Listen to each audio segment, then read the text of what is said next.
Welcome to the BGA ABC7 Attorney General Forums for the 2018 election. I'm Solomon Lieberman, Vice President at the BGA. A quick thanks to our team at the BGA and our partners at ABC for putting this together. Great job, everybody. So I checked this out before tonight. So we've had 42 attorneys general in Illinois since the office was established in 1818.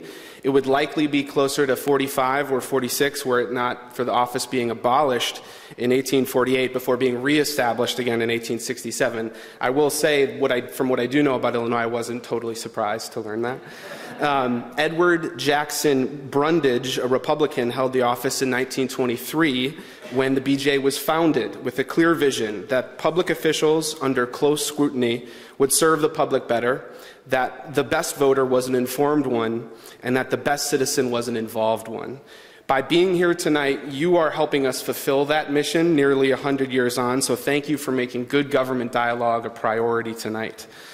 Since our founding, our ways of life have evolved, and more recently, our means for getting good, trusted information have become less clear and consistent, but at least one thing remains the same. We vote for people, human beings, not questionnaires or talking points, or thankfully 140-character tweets or Facebook perspectives. And one of the people up here tonight will replace Lisa Madigan, our longest-serving Attorney General in Illinois. So watch closely, ask questions, encourage a deliberative, democratic process by fostering more conversation when you leave here tonight. And though I think this probably goes without saying with a group like this, vote. Make sure you vote. So that's it for me. Let's begin. Madeline, take it away.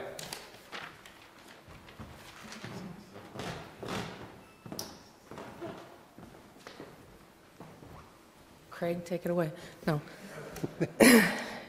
Welcome. Thank you for being here this evening. As Saul said, thank you for being engaged citizens. And if our Republican candidates would join us in their seats, that would be terrific.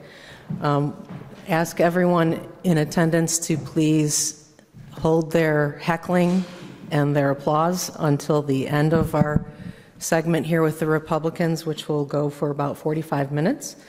And if you would like to get social about this event this evening, we'd ask you to use the hashtag BGAAG.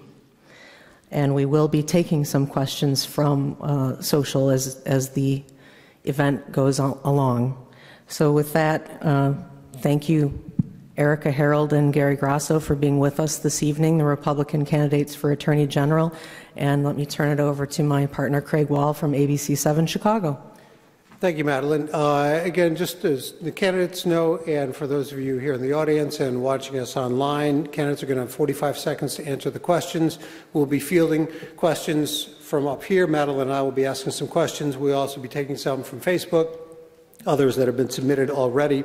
We are not going to be doing rebuttal in the middle of the questions. We will give you a chance at the end for clarification on issues or accusations that have come up in the beginning of this. But we're going to begin tonight and just getting right into some of the important issues for the Attorney General. And we're going to start with Gary Grasso. Gary, since the Me Too movement took off last fall, drawing attention to the problem of sexual harassment, we've not heard anything that I can recall from our current Attorney General about the problem. What would you have done if you would have been in office, and what role should the AG take in the future? The AG should be much more aggressive. This is not acceptable in any form, in any way. The Attorney General, and what I would have done, is started to investigate this immediately. Our Attorney General obviously isn't doing that for obvious reasons.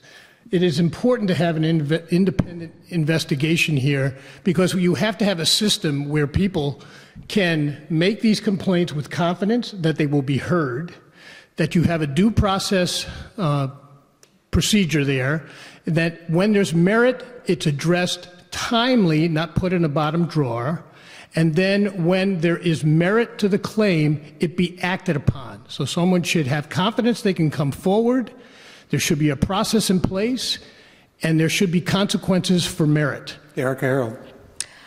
I would have called upon the General Assembly to explain why the position of Inspector General was vacant for so long, because that's unacceptable that victims made complaints and that those complaints were not acted upon, and that vacancy persisted for 3 years.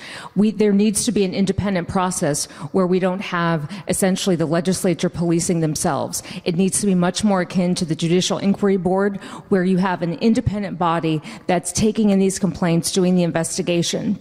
I also think the Attorney General should set forth model policies for workplaces to adopt, because we have to change the culture of harassment, and that starts at the top, and it's important that the Attorney General leads by example.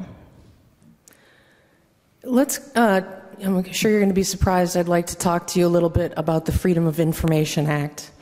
46 years after the release of the Pentagon Papers, we still have government officials constantly trying to keep us in the dark. The Better Government Association just recently won a 4-year-old lawsuit to compel officials at Navy Pier to provide information about their operations. The Rauner administration has been using something called the deliberative process exemption to avoid releasing documents related to the Legionnaires' deaths and disease that is affecting our veterans' home in Quincy. So I have multiple-part question for you about this. What exemptions should be eliminated? Should the deliberative process exemption be among them? What Senator Kwame Raoul, one of the Democrats running for this office, has referred to nuisance FOIAs. What are your thoughts about that? What are your plans for the public access counselor unit in this office? Just generally, what would you do to expand transparency of our government so that our citizens can hold our officials accountable? We'll begin with you, Erica. I think it's very important that FOIA be enforced, because that is the way that we're able to see what kind of communications and deliberations that our government is engaging in. There's not a particular exemption that I would remove at this point in time, but I think we have to make sure that it's actually deliberative processes that are actually being covered by that exemption. I would like to see additional personnel and additional resources allocated towards the public access counselor, because sometimes there's a backlog in the advisory opinions. And one of the things that's most powerful about the public access counselor is it's a way for the Attorney General to be able to get compliance without forcing people to go to court. The deliberative exemption should stay, but there should be a time limit on it. You can't deliberate forever, and so that is really where the criticism's coming in, and that's where you lose, where the citizenry loses faith in government. The nuisance FOIAs, as a former mayor, I understand about that, but look, the important thing is that you have the FOIA process and it's enforced. If there is some nuisance aspect to it, well, that's part of being good government, and you'd have to deal with that and make allowance for it. As far as the public access counselor, that while it's been a position that is important, it hasn't really been fully utilized. I would make it more of a priority. I would make it clear that there has to be more interaction by the public counselor. Thank you. One of the roles that the Attorney General takes is consumer protection, and our current Attorney General just recently released their top 10 list of scams, and identity theft was at the very top of that. What is one new thing you would do as Attorney General to combat this growing consumer problem? Mr. Grasso, we'll start with you. Thank you.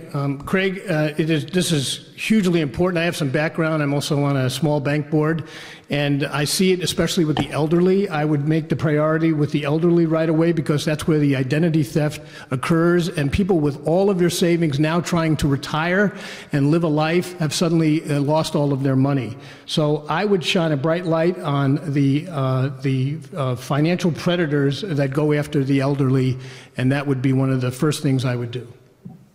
Ms. Harrell.